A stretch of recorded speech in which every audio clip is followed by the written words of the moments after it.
Renungan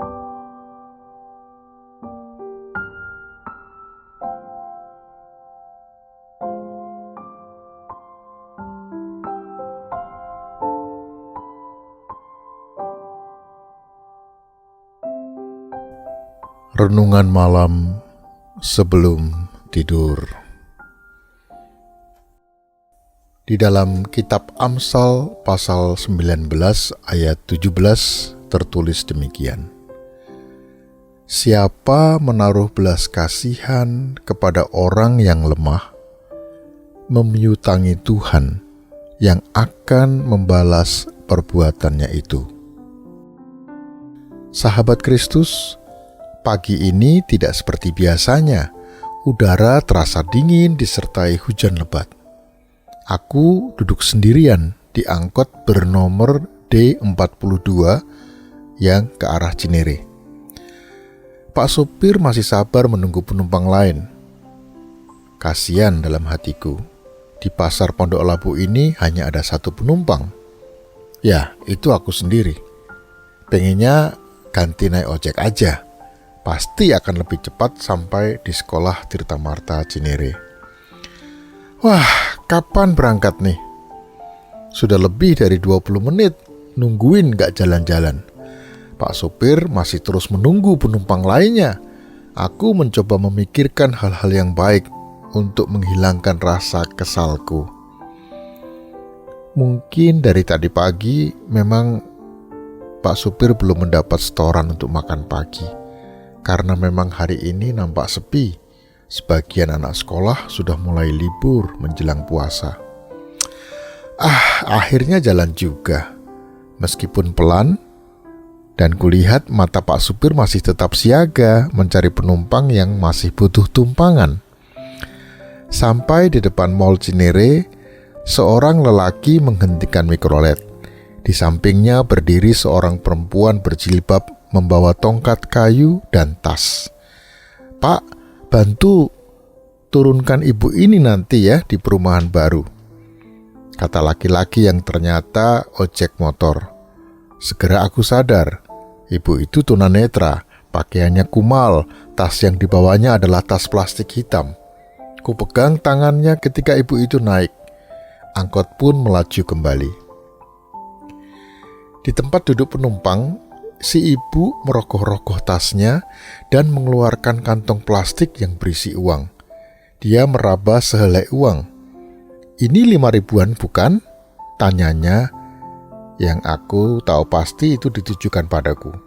Bukan bu, itu 1000-an jawabku. Diambilnya sehelai lagi. Ini jadi 2000 ya pak? Tanyanya lagi. Iya bu, jawabku. Ini sudah sampai mana? Masih jauhkah kantor polisi Limo? Tanyanya. Masih bu, ini baru di pasar Cinere, jawabku. Lalu ibu itu mengetuk-ketuk atap angkot, minta supir berhenti. Saya turun di sini saja, pintanya. Pak supir menghentikan angkotnya sedekat mungkin dengan trotoar. Si ibu memberikan uang 2000 kepada Pak supir. Tapi Pak supir menolak. Simpan saja bu, kata Pak supir. Tapi si ibu rupanya tak mau gratisan. Dia tinggalkan uang itu di bangku sebelah sopir. Pak, tolong kasih uang ini ke ibu itu.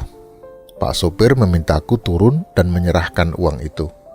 Kuselipkan dalam lipatan tangan ibu itu dan cepat-cepat aku naik ke angkot, sementara Pak sopir langsung menginjak pedal gas. Kini aku sendiri lagi, sekolahan tak jauh lagi. Sampai depan klinik Cinere, angkot berhenti kembali. Serombongan orang naik ke angkot dan angkot langsung penuh.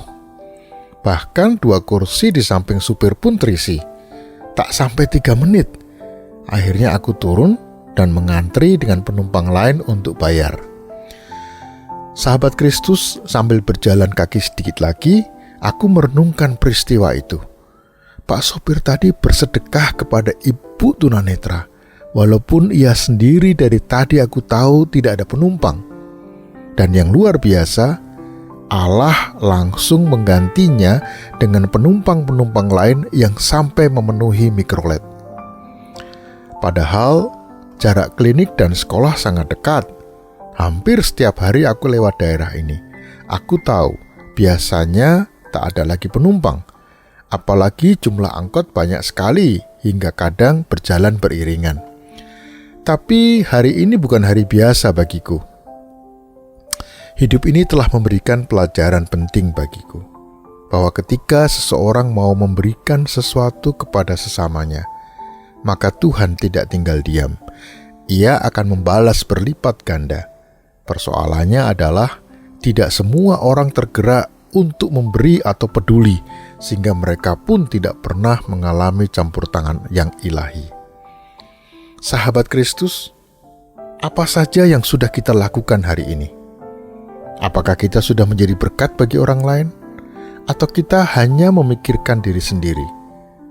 Ingat, waktu yang Tuhan berikan mungkin hanya hari ini atau esok. Jangan sampai terlambat. Teruslah menjadi berkat ketika Tuhan masih memberikan kesempatan untuk bisa menjadi berkat bagi orang di sekeliling kita. Termasuk jika Anda diberkati dengan renungan malam ini, hanya dengan membagikan pada yang lain, Anda sudah memberkati. Amin. Mari kita berdoa. Ya Tuhan, sebelum beristirahat, aku mohon Tuhan masih memberikan kesempatan padaku untuk kembali dibangunkan esok hari, agar aku kembali bisa menjadi berkat bagi orang di sekelilingku. Amin.